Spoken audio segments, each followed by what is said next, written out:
Okay, so today we're going to do this practice test 4. Uh, so just grab a pen and paper and work with me, okay? There are 31 questions, so let's start.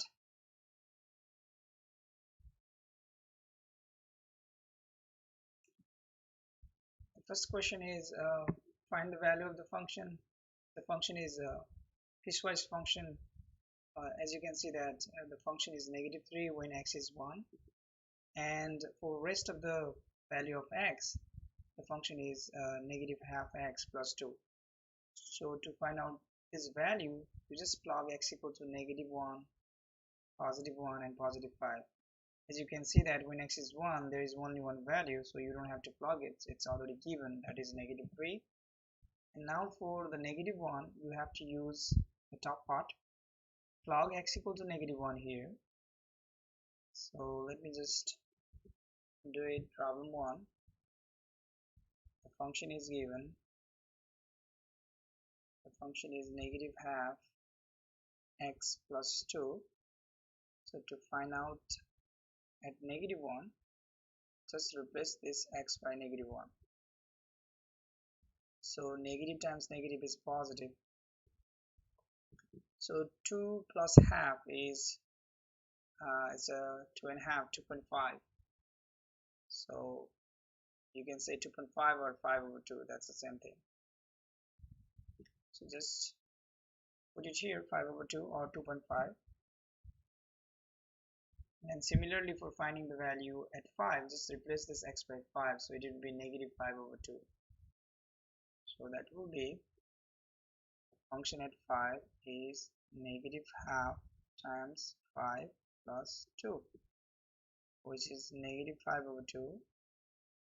-5/2 means it's a -2.5. So this is -2.5, this is 2, so the answer is -half or -0.5. -half or -0.5, that's the same thing.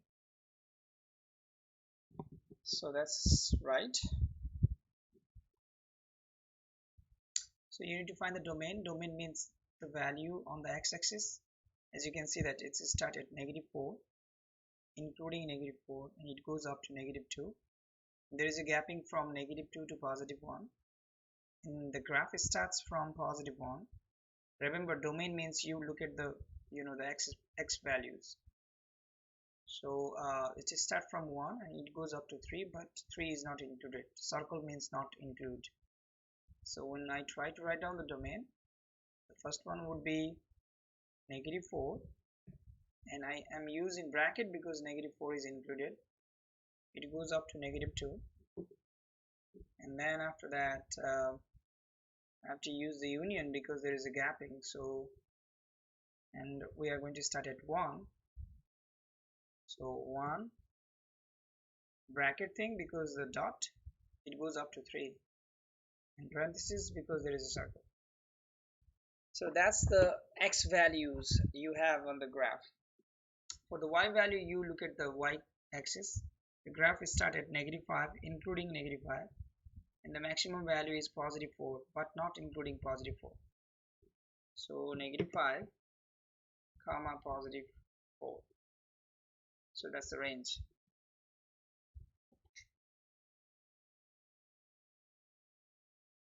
So you have piecewise function one more time.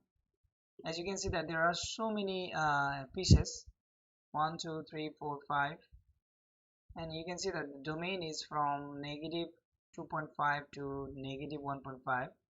So whenever you try to plot the graph, just find out the 2 points on the boundary. So as you can see that there are just fixed values. So you just have to do, if there is equality sign, use dot. If there is just, without equality sign, just use circle. So from -2.5 to -1.5, I'm going to use circle for -2.5. The value is -3. So at -2.5, somewhere here, the value is -3. Okay, and it goes up to that -3 goes up to -1.5. So when x is -1.5, I have to use dot. It goes up to negative 1.5. So I have to join these two values from here to here. You see that the value of this is negative 3, and it goes from negative 2.5 to negative 1.5. Because it's given there, it goes from negative 2.5 to negative 1.5. The value of the function is negative 3. That's why I have this line. So I'm going to repeat the very same thing for each of them, and for each of them there is a fixed value, so you are going to find the horizontal line.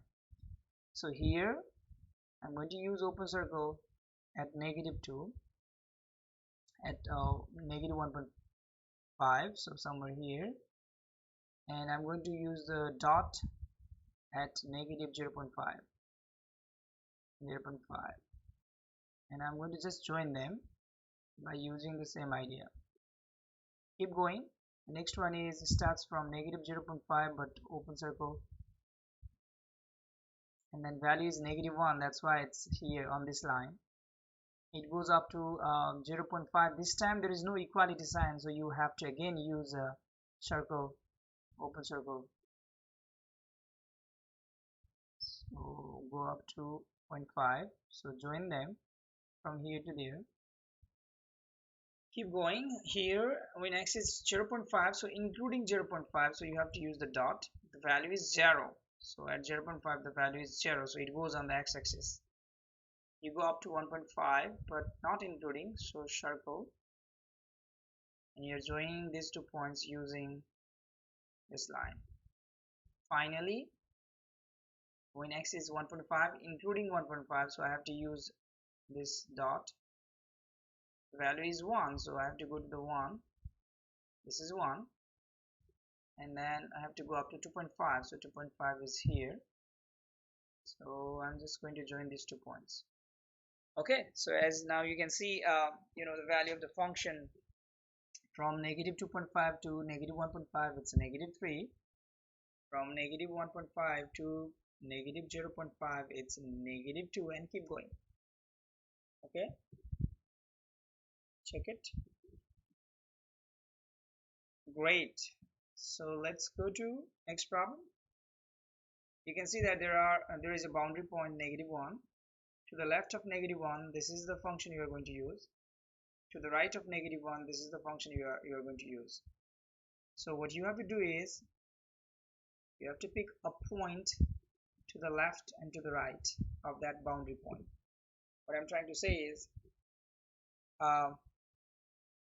so first of all you have to plot the graph for the first part. For the first part you can see that y is the function value, means it's a y, negative 3x minus 1, or the value of the function. If x is negative, x is to the left of negative 1, so just pick when x is negative 2, find out the value, and when x is negative 1, find out the value, but use the open circle. So if I choose negative 2, the value would be negative 3 times negative 2 is 6 minus 1 is 5. So so when x is negative 2, let me just change this y to f of x. So this is f of x. At negative 2, the value is negative 3 times negative 2, negative 1, which is 6 minus 1, which is 5. It is just use this dot here, just one point here. So at negative 2, the value is 5.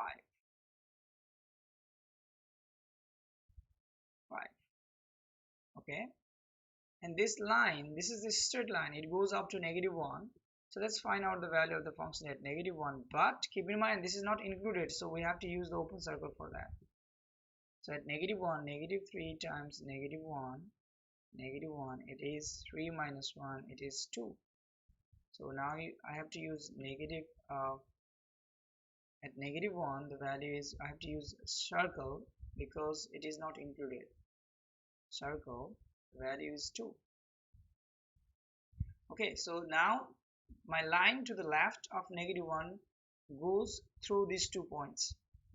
So I'm going to just take this one, start from here, and just join these 2 points. As you can see that at -1 this is not included because there is a circle.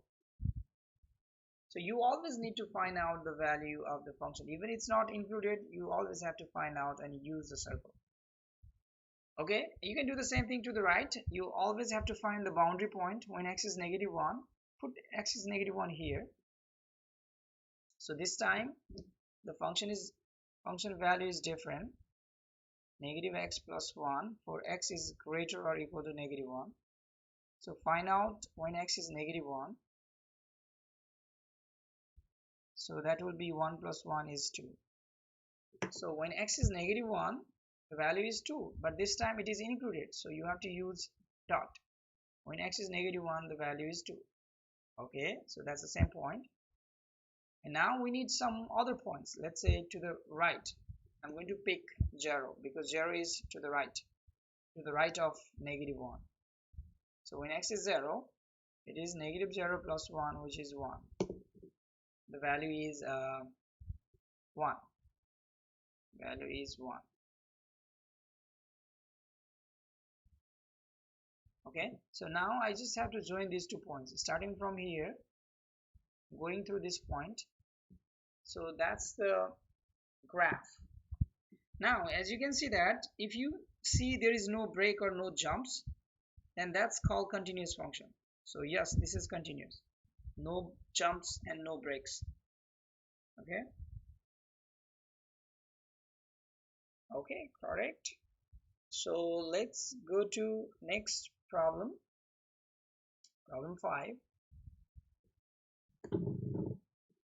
Okay, kx equal 1. This is a function equal 1, so that's the value of y is 1. So that means it's a horizontal line. Okay, this is parabola, and as you can see that the coefficient of x square is positive. Parabola opening up. Here this is a linear equation, and then the slope of this equation is 1. There is nothing in front of x, so it's 1, positive 1. So line with the positive slope. Okay, check it. Great. You have given you have to plot the graph of parabola, which is -3 times x plus 6 squared plus 4, and plot 5 points on the parabola, the vertex, 2 points to the left of the vertex and 2 points to the right of the vertex. First of all, find out the vertex. So this is problem 6. So compare your equation, your function, with y equal a times x minus h square plus k. This hk gives you the vertex. If you compare the equation you have given here, the function you have given here, y equal -3 times x plus 6 square plus 4, you can see that there is a minus sign, there is a plus sign, so h would be -6. It would be -6 because if you see here is a plus sign, you have to make it minus, and k is whatever number you have given here, that is +4. So the vertex is -6 and +4. So that's the first point. Vertex is -6 and +4. -6 comma +4. So plot that point. That's the one point. Now it says the vertex, 2 points to the left of the vertex and 2 points to the right of the vertex. So to the left means you have to pick something from here, and to the right means you have to pick something to the right of this -6. So what you do, you can pick anything. Let's say x equal -7 and -8, and find out the value of this y. That will give you 2 points to the left, and similarly you can pick anything to the right side. So let's say because vertex is at -6. Vertex is at -6 and +4, so the x value is -6. So we need 2 points to the left of this -6. So here, let's say the x value 2 points to the left, let's say -7 and -8 are 2 points to the left of -6, and 2 points to the right of -6. You can pick anything. I'm going to pick let's say -5 and 0, if that is possible to plot.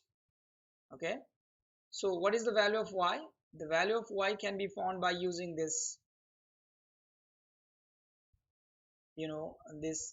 this y equal -3 times x plus 6 squared plus 4. Just put x equal to -7 here and do the calculation. It gives you the value of y. If x is -7, -7 plus 6 is -1. Square of -1 is just 1. So -3 plus 4 is +1. Keep doing this thing. -8 gives you -8 plus 6 is -2. Square of -2 is +4.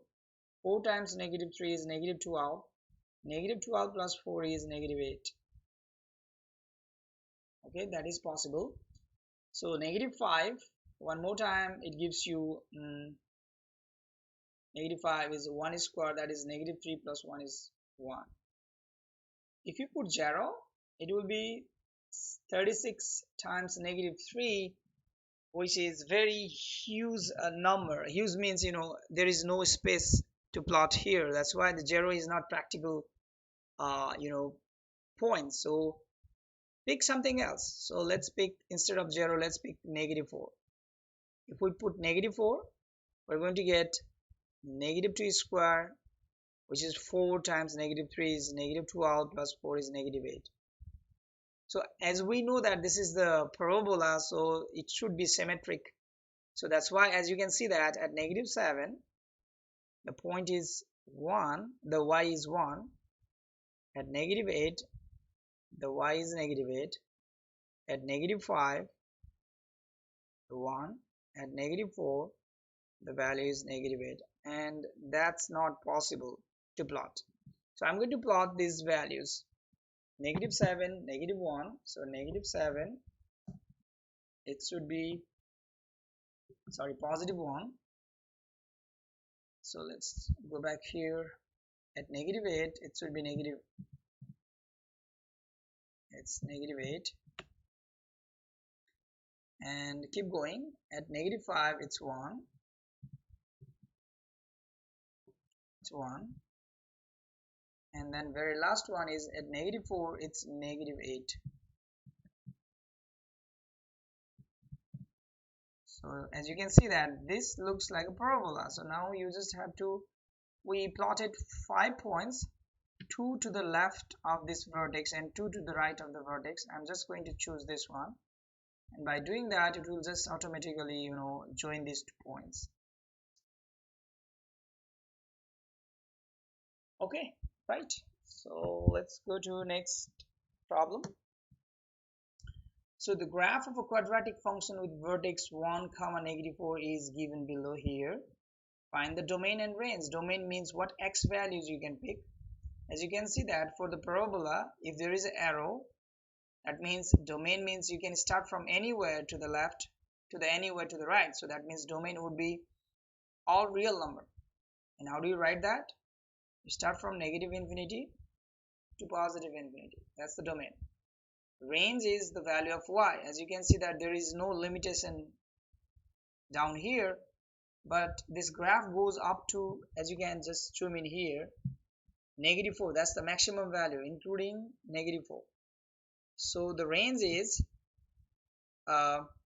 start from -infinity and go up to -4. That's the maximum value. Okay, let's go to next problem. This is parabola. One more time. Plot 5 points on the parabola. The vertex, 2 points to the left of the vertex and 2 points to the right of the vertex. So from here you can find out the vertex. You can use completing square thing, or you can use the vertex formula. That's up to you. I'm just going to this is problem 8. So this is the function, or y equal, I can write y or f of x, that's the same thing, 2x square minus 8x minus 10. I'm going to use completing square thing, so I'm going to just factor out to -2, x square plus 4x minus 10. So I'm going to complete this square, -2. To complete this square, I need to just add 2 square, because if you divide 4 by 2, that will give you 2, and then parenthesis, because I'm adding 2 square and multiplying this by -2, so eventually I'm just subtracting, 2 times 2 is 4, times 2 is 8. So I have to do the opposite here, so I have to add that 2 times 2 square, which is 8. You see that, because I added plus 2 square, and then when I distribute this -2, eventually it will be -8. I'm just putting the -8 here. So to balance that, I have to add +8, because I cannot just add numbers. I have to make it balance.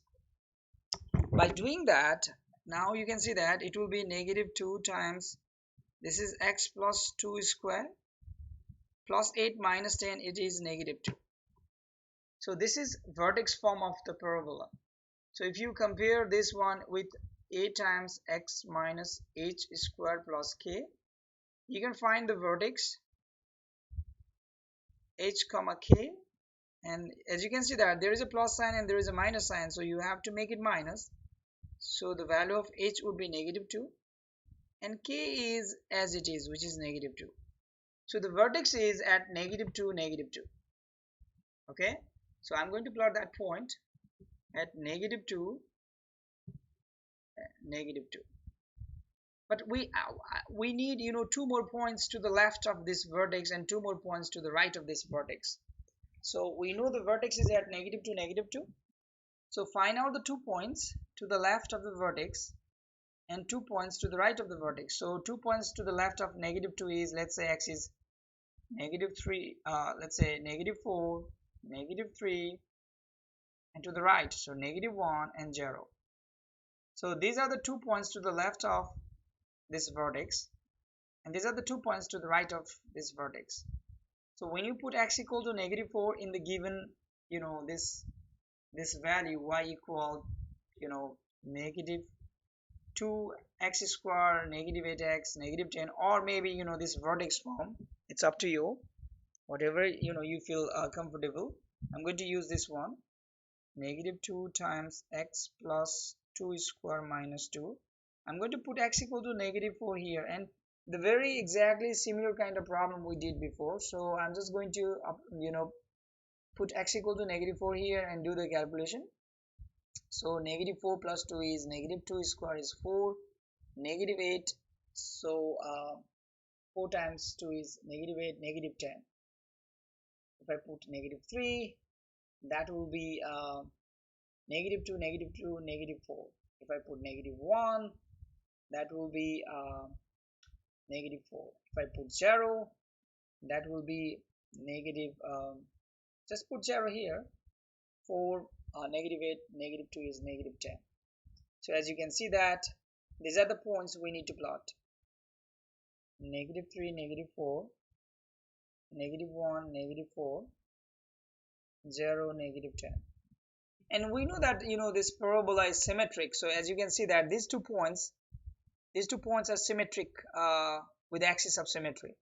These 2 points are also symmetric with the axis of symmetry.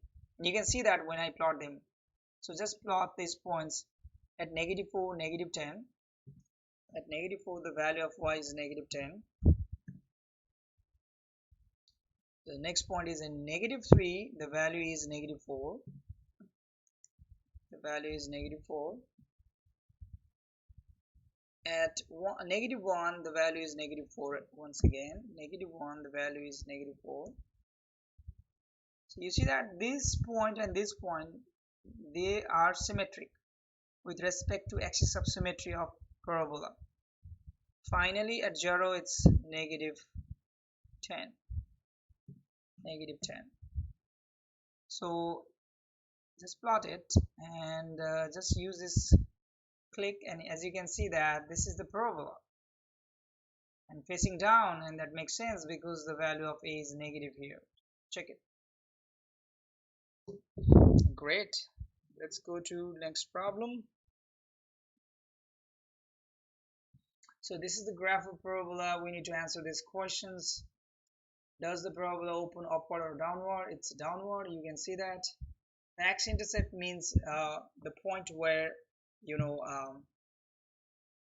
the graph is crossing the x-axis, which is for both the x and y-intercept. Make sure to do the following. If there is more than one, separate them with the commas. If there are none, select none. Okay, so the x-intercept, you can see that 2, 4, and then y-intercept means it's a negative 8. So okay, so we have x-intercept, we have y-intercept. The axis of symmetry means find out the vertex. As you can see that this is the vertex, which is 3, 1. So axis of symmetry means a line, vertical line passing through the vertex, which is x equal 3. So the axis of symmetry is x equal 3.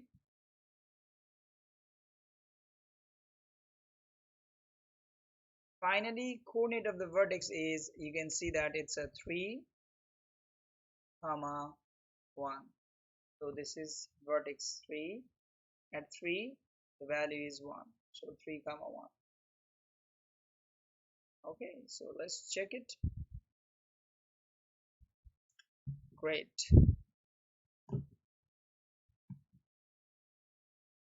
So x-intercept, just solve this one, just make it 0 and solve for x. Make it 0 and solve for x. That's a quadratic equation. So this is problem 10. I'm not going to show you every single step here, but x-intercept means just make this equation, this parabola, x squared plus 2x minus 8 equal to 0, and solve for x. Okay, so you can use a quadratic formula, you can use a factoring method if you can, or you can use square root property. Okay, so negative 8, so negative 8 means if you just split negative 8, that would be negative 4 times positive 2, or positive 4 times negative 2. So I can do this x plus 4, x minus 2, because 4 times negative 2 is negative 8, 4x minus 2x is 2x. So these are the values. So the solution for this equation, it is negative 4 and positive 2. If you put 2 here, 4, 4, that will be the solution. So the x-intercepts are negative 4, positive 2. And now to find out the vertex, you can change it into the vertex form. So y equal x squared plus 2x minus 8. To change it into the vertex form, you have to complete the square. So you have to add 1 square and subtract 1 square. So as you can see that I'm just trying to make this completing square. So I'm just dividing 2 by 2. It gives me 1. So I'm adding 1 square. But I cannot just add the number. So I have to subtract the very same thing. So but for first 3 of this term, I can write x plus 1 square. And I can just do the calculation here. Negative 1, negative 8 is negative 9. So now if I compare this with the vertex form, the vertex would be the number from here, but you have to make it negative because here is a plus sign. So negative 1, negative 9. So that's the vertex. Negative 1, negative 9. Remember, you can also find the vertex by using the formula, so you don't have to convert it into the vertex form. You can also use the formula like the vertex formula is negative b over 2a, comma, the value of the function at negative b over 2a. You can also use this formula. That's up to you. Okay, let's go to next problem. One more time, the function is given and you need to just convert that function into the vertex form by completing a square. Find the vertex, plot the graph. While plotting the graph, plot the 5 points. 2 points to the left, 2 points to the right. So we are doing the very similar kind of problem up to this point. I'm not going to repeat the very similar kind of problem here.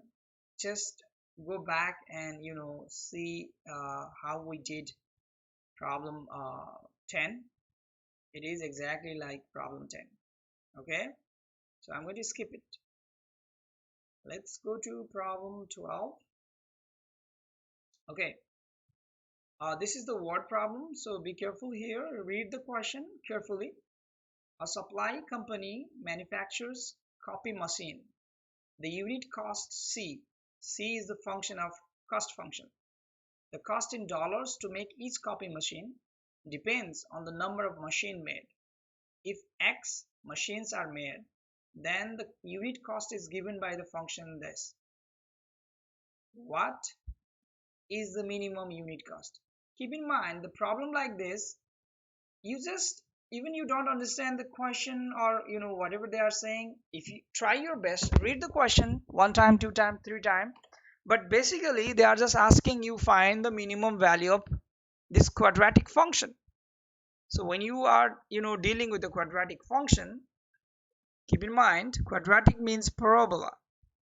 So there are two different ways, there are two different things you can find with the quadratic function. One is maximum, another one is minimum, but for both of them you need to find out the vertex. So here also you have given quadratic function, which is the cost function, and you want to find out the minimum value. Minimum of that cost function means you need to find the vertex first, and for the vertex, the y coordinate of the vertex is the minimum cost, and you need to find what is the minimum unit cost. So that means you need to find out the x coordinate.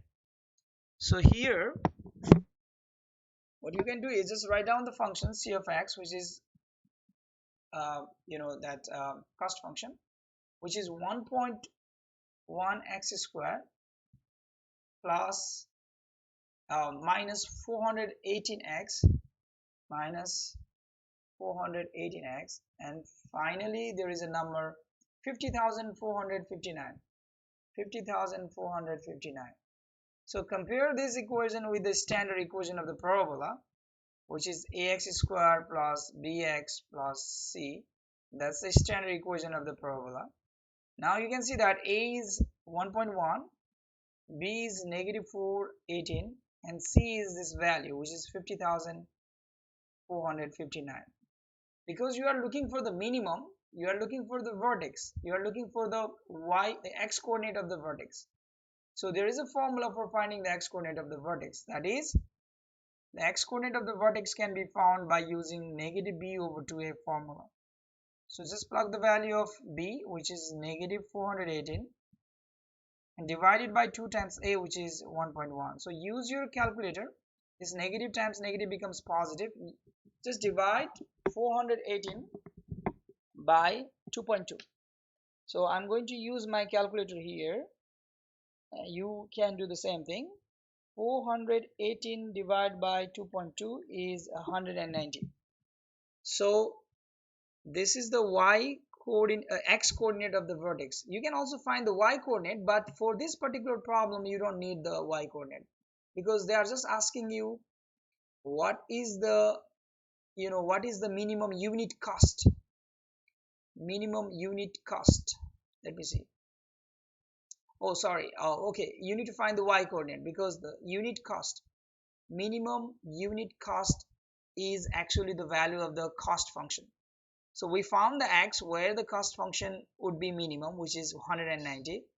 We need to find out the value of the cost function when x is 190. So just go back here. I'm going to insert some blank pages here. So just go back here and put x equal 119 in this cost function. So x equal 119. So find the value of cost function when x is 119. So that means 1.1 times 190 square minus 418 times 190 plus 50,459. Just use your calculator. I can just use old form alpha. This is just online calculator, so I can use just 1.1 times 190 square minus 418 times 119 plus 50,459. Let's see, 50,459. So if I just use this is the online calculator. The minimum cost would be 10,749. 10,749. So I'm going to use this value here. So the unit cost, the minimum cost would be 10,479. Let me check one more time. 10,749. Sorry, it's a mistake. 10,749. So let's go back one more time. This is the cost function.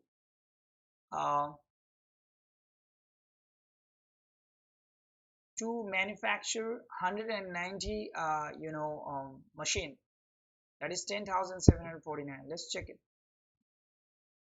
Okay, that's right. So basically for this kind of problem, if you have given quadratic function and then you need to find out the minimum or maximum value, just find out the vertex.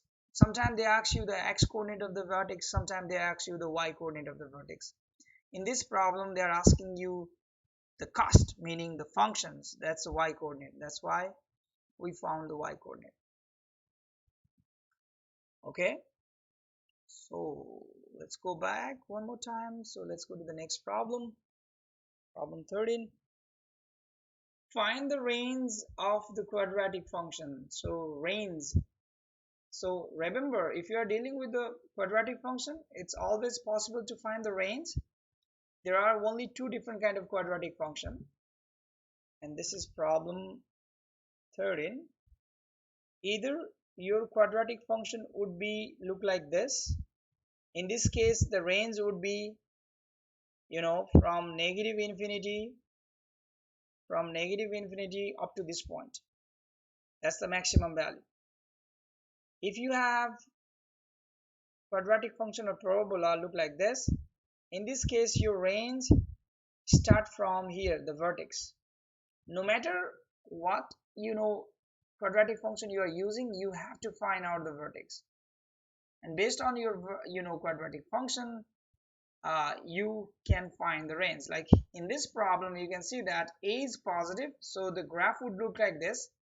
So when you find the vertex, the range would be the y coordinate of the vertex including that up to infinity, because you have minimum value but you don't have the maximum value. So to find out the the range here, find out the vertex, find out the y coordinate of the vertex, and you can do that by using the formula. The function is given 3x square minus 24x plus 46, and you can find the x coordinate of the vertex by using the formula negative b over 2a, which is negative b means it's a negative 24, a means it's a 3, so 24 divided by 6 is 4, and then y coordinate of the vertex is the value of the function at 4. Sorry, it's 4. If you just plug x equal to 4 here, it would be 3 times 4 square minus 24 times 4 plus 46. So that is, I'm going to use the very same online calculator. 3 times 4 square minus 24 times 4 plus, let me go back here, 3 times 4 is square minus 24 times 4 plus times 4 plus 46. So as you do that, the calculation gives you -2. So this one, the vertex for this one is 4, -2. So as you can see that for this parabola, the range would be, it start at -2 and it go up, up, up, up, up, and there is no boundary for the up one. So the range would be -2 up to -2, which is included up to positive infinity. And we can find that value by using that quadratic formula. Okay, so this is solving the inequality. So grab the solution to the following inequality on the number line. Grab the solution in the following. So first of all, you have to know what is the solution of this.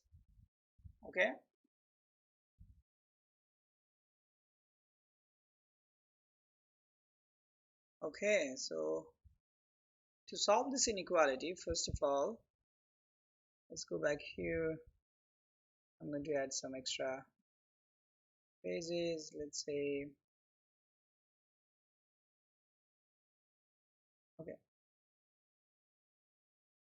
so this is our problem 14. So this is inequality problem. First of all, the function you have given in this case is x minus 7 and x plus 4, and you want to find out where this function is positive. So the first step to solve this kind of problem is solve f of x equals 0. So here in this case it's easy because we already have a factor, x minus 7 times x plus 4 equals 0. So this gives you x equals 7 and -4. These are the two solution for this equation. After finding these zeros, you just go to the real number line and you just put these zeros on the real number line. So there is -4 and there is a +7. So now we are dividing the number line into 3 different intervals. So from -infinity to -4, from -4 to +7, and from 7 to infinity.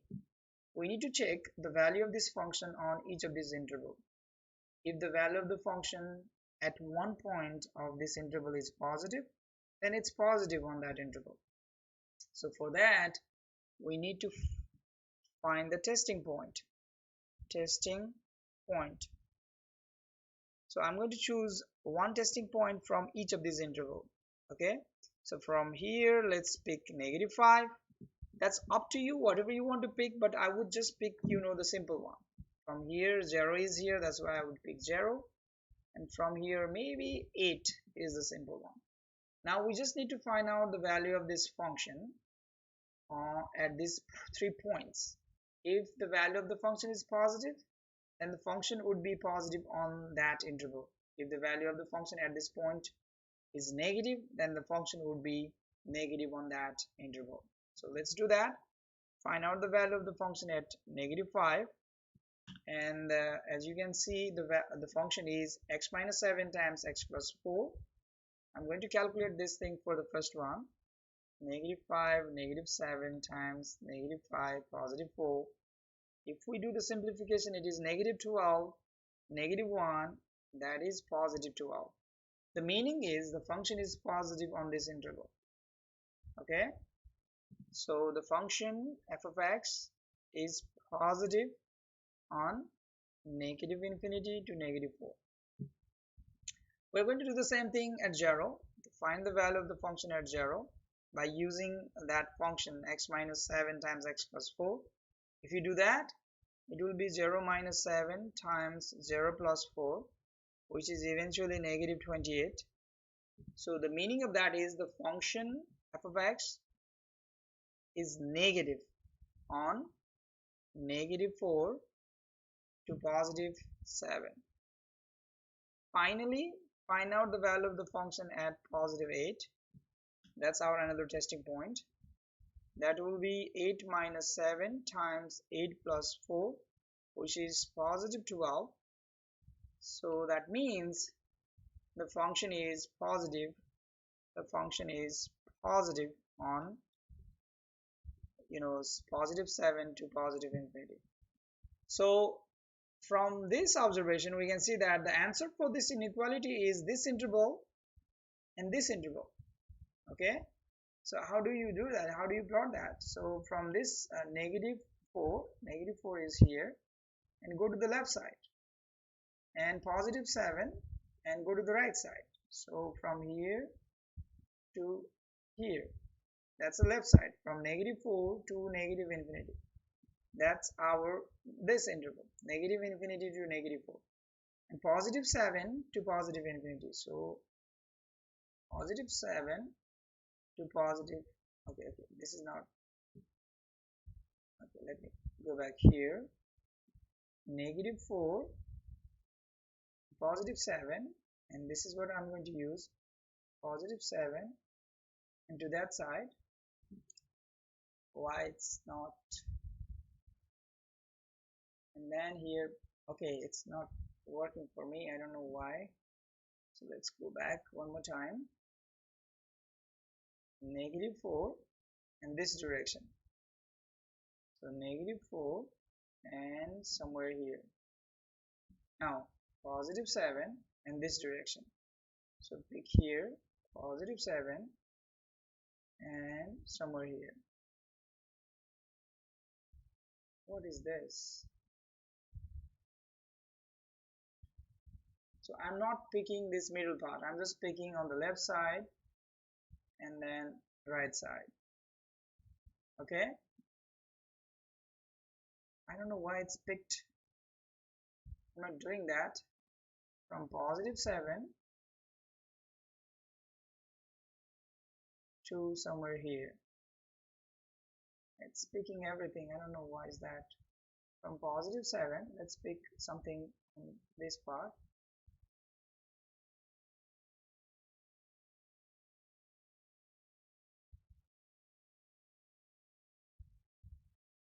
No. From positive 7 from here to here, that's the first part. Another one is from on the left side of negative 4, so from here to this side. So the answer should be this part and this part, but I'm not so sure why it's not highlighting my answer. So I'm going to just look at the example maybe, and let's see how they choose the answer. I don't need the explanation, so this is the answer. So that's easy for them because that's the middle one, but I'm not looking for the middle one. So what did I do wrong here? So let's go back to the work. So the function is x minus 7 times x plus 4. When I try to solve it, it gives me 7 and negative 4. I choose a negative 5 from this part. So negative 5 minus 7, negative 5 plus 4, which is negative 1, negative 12 is positive 12. And then another one is positive 8 is positive 12. So yes, that's right. So the answer should be here and here. From here to this direction. Graph the solution to the following inequality on the normal line. Okay, let's check. Let's see what it says. Okay, incorrect. Why it's incorrect? I'm trying to recheck it. I am just going to get the answer. Let's say recheck it. Let's see their answer. Look at here.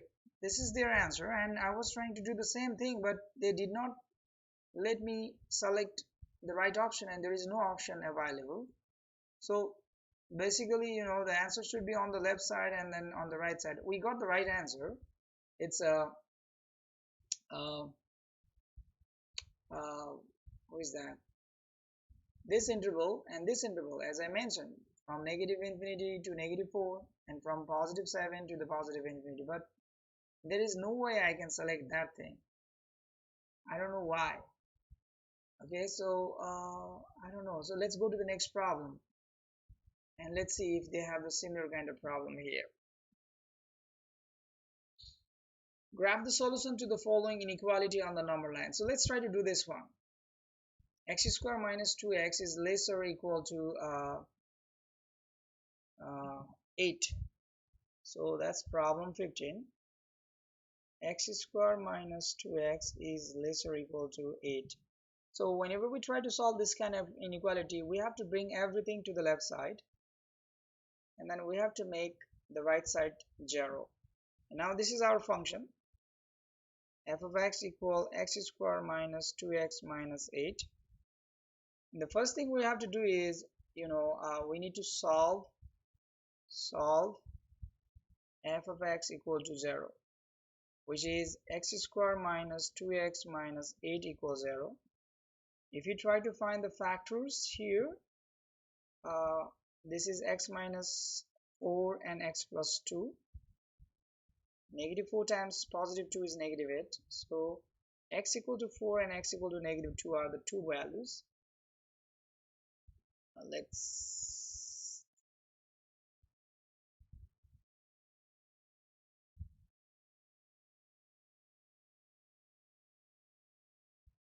okay, so we have to just split our number line using these zeros, which is negative 2 and positive 4. So there will be three intervals we need to check, from negative infinity to negative 2, negative 2 to positive 4, and 4 to infinity. And now I'm going to pick three testing points from each of these intervals. So let's pick okay, so let's pick from here, let's pick negative 3, from here let's pick 0, and from here let's pick 5. So if we try to find out the value of the function at negative 3, I can use this function here, x square minus 2x minus 8. Just put x equal negative 3. It will be 9 plus 6 minus 8, which is 7, positive 7, which is positive. So that means the function would be positive here. Find out when x is 0. If x is 0, it will be negative 8. So the function would be negative on this interval. And finally, at 5, so 5, if I put 5 is square minus 2 times 5 is 10, 8, so 25 minus 18 is again positive 7, so that is positive. So look at here, the function would be positive here and here, and then the function would be negative on this middle one. And also there is an equality sign, so we are also interested to include these zeros. So the answer for this one is from negative 2 comma positive 4. Okay, so from negative 2 comma positive 4. So now we need to graph this interval here. Now this is easy because negative 2 to positive 4, and we can just choose this one from here to here.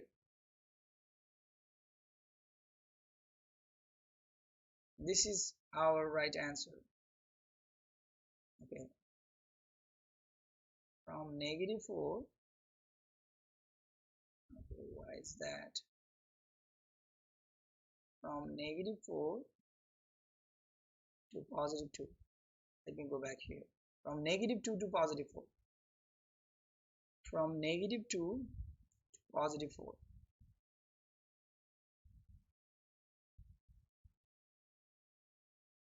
Yes, so that's the answer. Check. Why?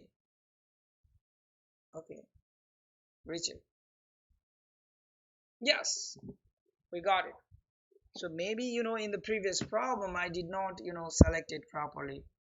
So here go back here, try another one. Let's try another one. For this one, I would let you do this. You can do it because it's less or equal to 0, so that should be in the middle one. That's the same as problem 15. Okay, so I would go to the next problem, problem 16. For each function, state whether it is one-to-one or not. You can use a horizontal line test. If you draw the horizontal line, if any horizontal line crosses that graph more than once, that's not one-to-one. But for the first one, it's yes, because no horizontal crosses more than once. Second one, it's no.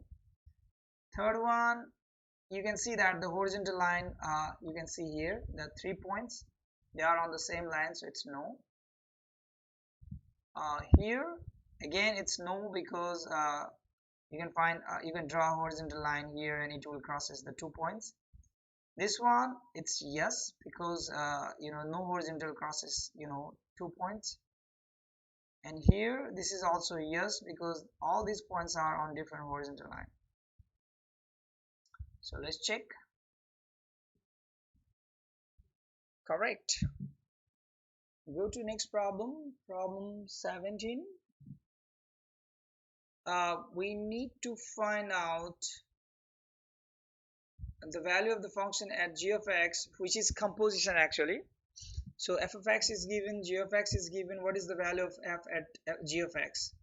So f at g of x, so replace this x by x plus 4. So this is actually composition. So this is problem 17.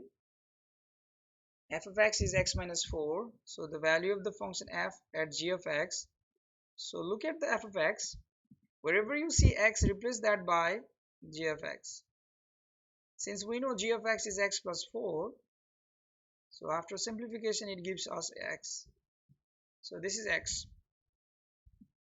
And now if you do the same thing for if you just reverse it, now you have to start with g of x. Look at the g of x, and wherever you see x in the g of x, just replace that x by f of x. It's finding the composition. Okay, so let me just do it here. So I can see there is x plus 4, so that means it is f of x plus 4, and f of x is x minus 4. So finally it also gives you x. So from both direction, the output is x. So that means actually this is the definition of inverse. So f and g are inverse of each other. That is what you have to select. Do the same thing here. If it does not give you x for both of them, they are not inverse. So if I just replace g of x here, that will be 1 over 3x. So 3 cancel. That will give me negative x. Do the simplification and you will see that if I replace this x by g of x, and g of x is 1 over 3x, that will be eventually negative x. And here, if I replace this x by f of x, that will be eventually again negative x. It's supposed to be positive x, not the negative x. So that's why f and g are not inverse of each other. Correct. So let's go to the next problem. So the function z is given. The function h of x is 9x minus 13. Find the following.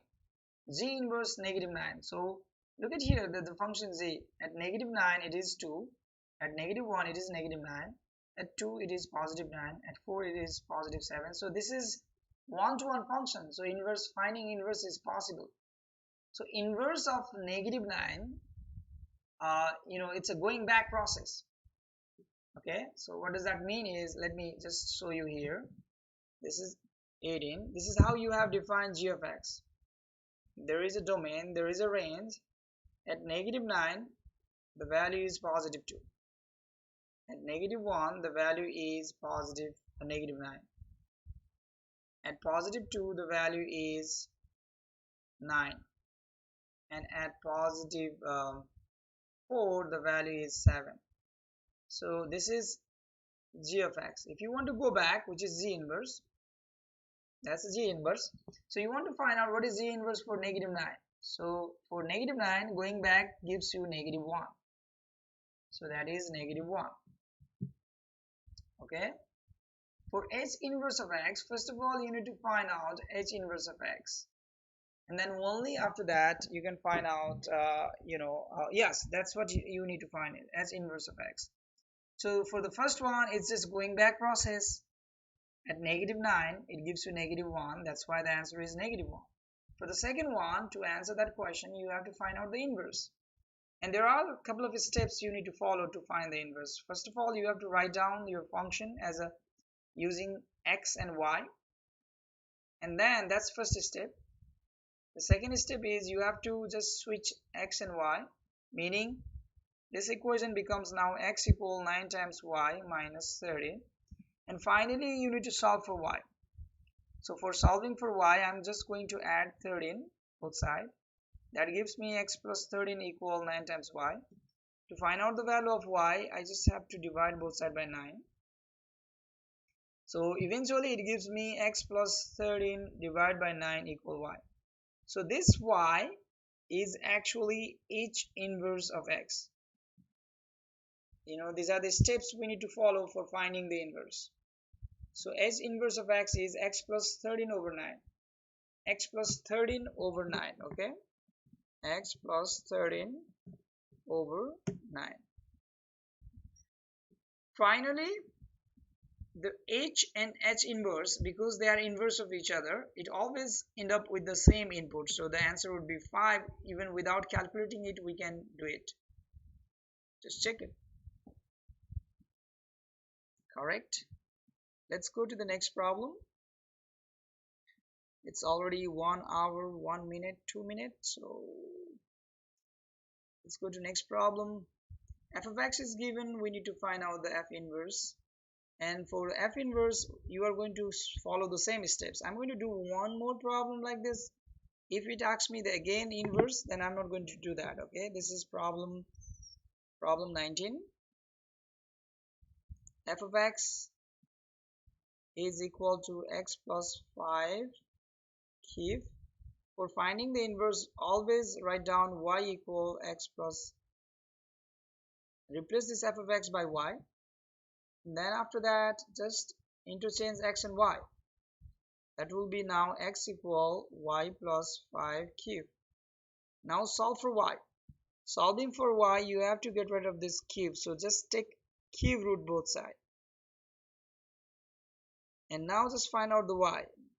So we can do that by subtracting 5. So it is cube root of x minus 5. I can write power 1 over 3 or cube root. That's the same thing. So this final steps gives you the F inverse. This is your F inverse. So F inverse of x is cube root of x minus 5. If you don't know these steps, go back and check your notes. The notes gives you the step-by-step process for finding the inverse. Okay,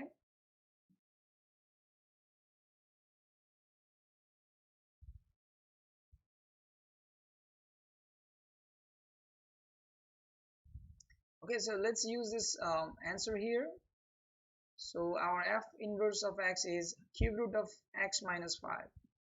Cube root of x, no, that's not the right one. Okay, let me just, cube root of x minus 5. Let's check it. Okay,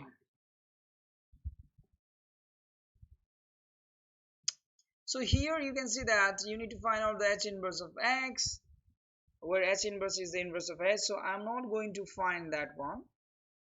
And now I'm just going to tell you the domain and range. You need to find the domain of this function and range of this function, and now you can just switch them. Okay, domain of H inverse is actually range of this function. If you don't know how to visualize that, then just find out H inverse of x, look at the function, and it tells you what is the domain. And the range of the function comes from the domain of this function. So I'm going to just give you the visualization. Problem 20, I guess. Let's see, problem 20. Yes. So let's say this is the function h of x. If this is the domain of h of x and this is the range of h of x, when you try to go back, that's called inverse. This range of h of x now becomes the domain of h inverse.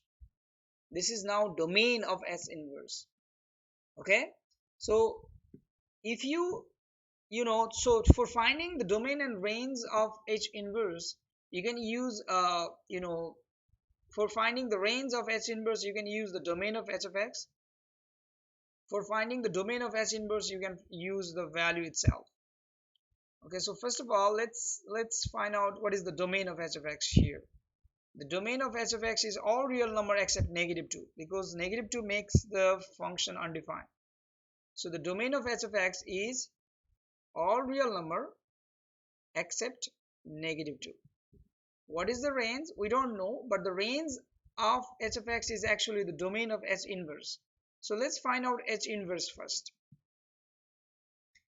H of x is 9x minus 8 over x plus 2. For finding the h inverse, you just replace that function by y, and then after that you just interchange x and y here. So that gives you x equal 9y minus 8 over y plus 2. And now after that you solve for y. For solving for y, because there is a y plus 2 on the denominator, you just multiply both sides by y plus 2. That will help you to solve for y. So I'm just going to multiply both sides by y plus 2. So I'm going to multiply here by y plus 2 and here by y plus 2. By doing that, I can cancel that y plus 2 on the right side. Here I can distribute this x, and I can say this is x times y plus 2 times x, and on the right side that is 9 times y minus 8. Remember, the goal is you need to solve for y. So wherever you see y, you bring those terms to the left and all the terms to the right. So for that, just subtract 9y and 2x from both sides. So meaning bring this 9y to the left side and bring this 2x to the right side. By doing that, this 2x and this 2x cancel out. On the left side you get x times y minus 9 times y. On the right side you get -8, -2x. And now to solve for y, just factor out y. After you factor out this y, the leftover would be x from the first term and 9 from the second term. On the right side it's -8, -2x. So to find the value of y, just divide both sides by x minus 9. So now the y is -8, -2x over x minus 9. And this is your inverse of h.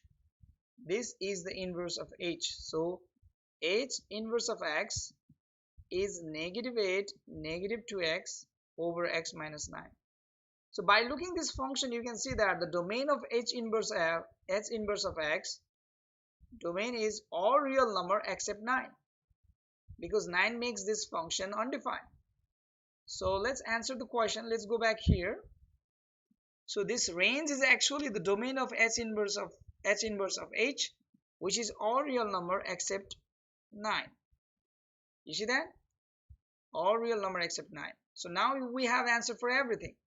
We know what is the domain of h inverse. We know what is the range for h inverse, because range for h inverse is actually the domain for h, which we already know, that is x is not equal to -2. So let's try to use that one. First of all, h inverse of x is it's a negative it's a -8, -2x over x minus 9, and domain of h inverse is all real number except. So let's go back here. Domain of H inverse is all real number except positive 9. So that means it's you can see here all real number except positive 9, so negative infinity, okay, to positive 9, and another one is positive 9 to positive infinity. That's the domain. All real number except 9 is the domain of H inverse. What is the range? Range of H inverse is the domain of H of x, which is all real number except negative 2. So do the same thing, all real number except negative 2. So it goes from negative infinity to negative 2, and then from negative 2 to positive infinity. This is all real number except negative 2. Let's check it. And that's correct. Let's go to the next problem, 21. So the graph of the function f is given. We need to plot the graph of f inverse. Remember, the relation between f and f inverse is it's just switching x and y coordinate. So to plot the graph of f inverse here, you need to just take some boundaries point. For example, this point. This is the boundary point, this is the boundary point, and this is the boundary point. Because it's just a straight line, so at 3 the function has value negative 2. But on the inverse function, you just have to switch that x and y coordinate. So at 3 the function is negative 2, so the point here is 3 comma negative 2. That becomes negative 2 comma 3. So you have to plot negative negative 2 comma 3. Negative 2 comma 3 is, this is the point. That's the first point. That's the inverse of this point. And the next point is inverse of this point, which is 0 comma negative 4 becomes negative 4 comma 0. Okay, so the inverse of this boundary point, which is 3 comma negative 2, just switch x and y coordinate, becomes negative 2 comma 3. Inverse of this point, which is 0 comma negative 4, becomes negative 4 comma 0. You have to do the same thing. One point is already here, you need another point which is inverse of this one. As you can see that the coordinate for this point is negative 7 negative 5. That becomes negative 5 negative 7. So one is this one, another one is negative 5 negative 7. Okay, so this is inverse of this graph. And as you can see that if you draw a line from this origin, then they are mirror image, if you put the mirror on that line. So the only idea is you just have to switch the x and y coordinate and plot the graph. Okay, so let's check it. Great, let's go to next problem. Okay, so the function is given, find the f inverse, where f inverse is the inverse of f. Also state the domain of f inverse. This is very similar to problem 20, finding the inverse and finding the domain. So I'm going to skip this. Okay, let's go to the next problem. Now, graph the exponential function. So the base of this exponential function is greater than 1. So the graph should be, if you are dealing with the function, this is problem 23. The function b of x, if b is greater than 1, the graph should be look like this one, exponential growth. But there is a negative sign in front of this one, so this is a reflection. This would be the reflection. So negative sign is the reflection across the x-axis. So this graph, if you want to plot the graph of negative b to the power x, it will be the reflection about across the x-axis. So this would be the graph. In this case, you need to find out the particular point, so you have to plot the points. So this is the nature of the graph, just plot some points. So when x is 0, the y is negative 1. So that's the first point. When x is 0, y is -1. Plot the point. Find other points as well. If x is 1, the y is -5/3. I'm just putting x value in the given function. If x is 2, the y is 5/3 square minus, so that means 25/9 minus, so minus 25/9. I'm saying 25/9 because x is 2, so this is the square of this. Okay, so how many points we need to plot? Plot 5 points. So these are the 3 points. So let's go further. Let's say x is, let's say 2 3 is 3, so then y would be -5/3, which is 125, 3/3, which is 27. So 125/27. I'm not sure either we can plot it or not. This is very it is out of the frame, so we have to choose something else. So choose something from the left side. So let's take -1. If you take -1, it will be negative on the exponent, and you have to simplify that. So it will be 1 over -5/3. So that would be -3/5. So just plug x equal to -1 here and do the simplification. You already know how to do the simplification. So let's pick -2. By doing the same thing, it will be negative, that 5/3 comes down, so that will be 9/25. 9/25. Okay, so I plotted 5 points. Now keep in mind, they are also asking us to draw asymptote. So I'm going to give you the meaning of asymptote here. Asymptote means it's the boundary. So for example, here for this red one, this x-axis y equal to 0 line is asymptote, because this line, this exponential function does not cross x-axis. So x-axis is the asymptote.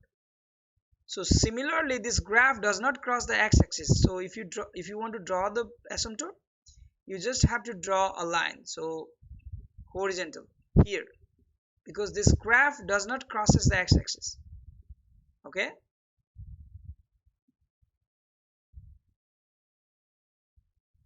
so you can see that. So this graph of exponential function does not crosses the x-axis, so x-axis, which is y equal to 0 line, is the asymptote. Keep in mind, if you are shifting this graph up or down, this asymptote would also shift up or down. In this case, there is no shifting, that's why we're fine. Let's check. Okay, make sure to okay, I forgot to click the graph button, so click the graph button so that it will give you the graph. So that is correct answer. Let's go to next problem.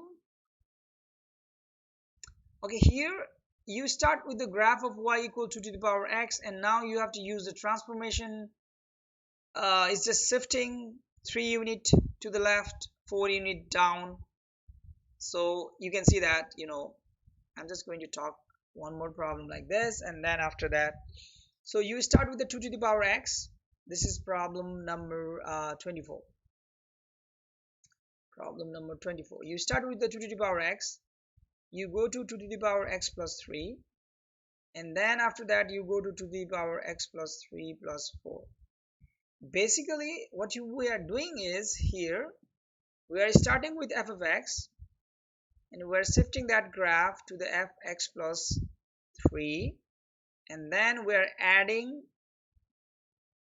4 to the previous function. So the first one is the horizontal shift to the left, and the second one is the vertical shift to the up. So now if you go back here, you have to just take this point to the left 3 unit, 1 2 3 unit, and up 4 unit, 1 2 3 4. Okay, you see that? Shift 3 unit to the left, 1 2 3, and up 4, 1 2 3 4. That's just the basic transformation.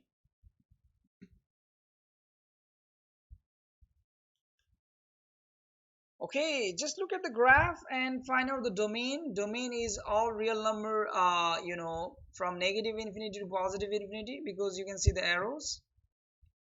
Domain is all real number, so that is from negative infinity to positive infinity. Write your answer as inequality. The graph of an exponential function is given here. The horizontal asymptote is given here. Find the domain and range. The domain is all real number. The range is anything up -4. So you can see that the graph is up than -4. So you just have to say the range is greater than. So the value of range is y is greater than -4. Okay, let's see that. Good. Okay, so this is the transformation. It's very exactly similar to the number 24, but instead of doing the horizontal shift and vertical shift both, here in this problem they are just doing the horizontal shift. So just start with the 3 to the power x and take that graph to the left 3 unit. I'm not going to do this. So let's go to problem 27. Once again, start with e to the power x, transform it to the negative e to the power x minus 4. So this is actually horizontal shift to the right 4 unit and then reflection. So horizontal shift to the right 4 unit. So this comes here and reflection. So eventually this is what you are going to get.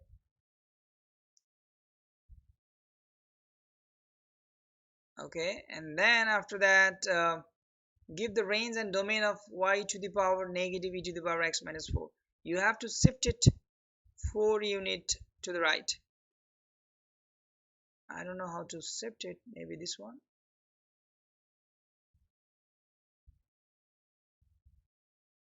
Four unit to the right. Okay, so when x is 4, that will be -1. Yeah, that looks right. Yes. And then by looking this, you can see that the range is anything up to 0. So that means it's from negative infinity to 0, and the domain is all real number. That is from negative infinity to positive infinity. Check it. Correct. Let's go to next step. Next problem. You just have to use the Alex calculator to find out the e to the power -0.5. So maybe you can use the calculator here. There is e. What is e to the power 0.5, -0.5. So what is negative sign? -0.5. So how do you find the answer? Let's say enter. So that is 0.6. So round your answer to the nearest 1000.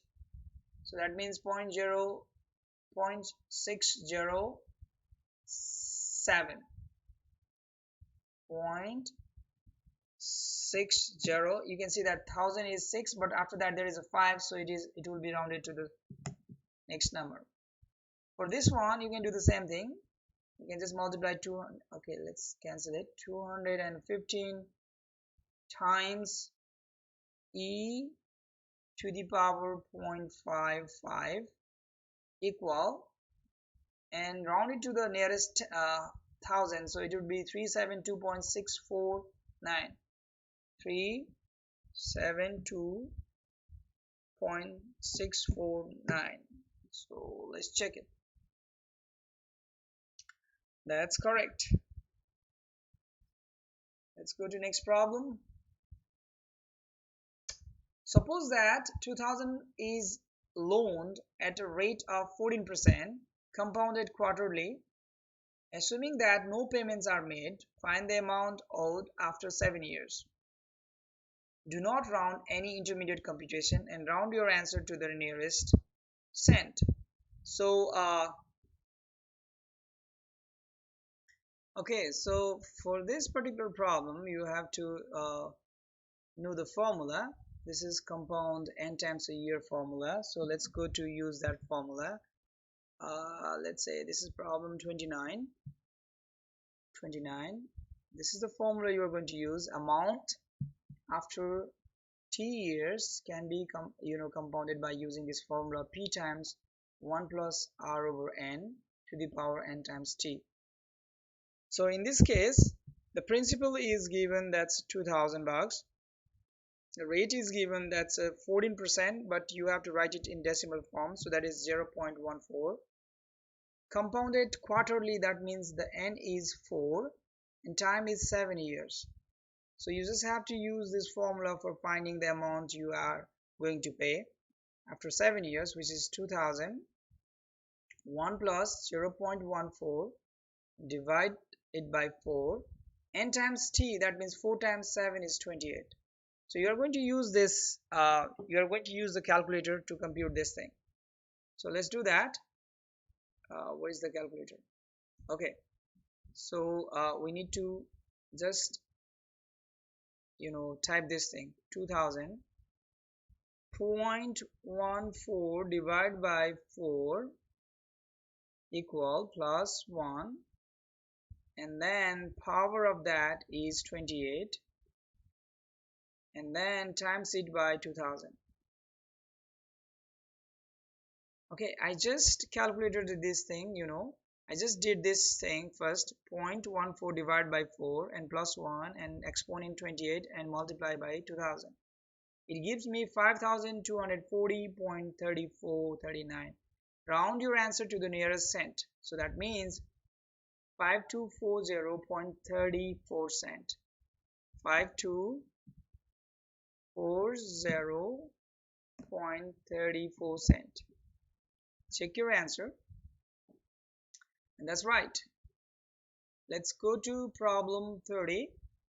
This is again another problem, but this time we have to use compounded continuously, so we need to use different formula. Very similar question but different formula. The formula this time is a equal p times e to the power r times t. This is called compound continuous formula. So let's try to find out what we have given here. Money Savers Bank offers a saving account that earns 7%. So this is the interest rate R, compounded continuously, that's the formula. If Isabel deposits 3,900, how much? So this is the principal. How much will she have in the account after 5 years? So time is 5 years, assuming she makes no withdrawal. Do not round any intermediate computation and round your answer to the nearest cent. So we have given the principal is 3,900, rate is 7%, so that is 0.07. Whenever you see the percentages, divide that number by 100. Time is, I think it's 5 years. 5 years, yes, time is 5 years. We need to find out how much she will have in the account after 5 years. So that is 3,900 times e to the power 0.07 times 5.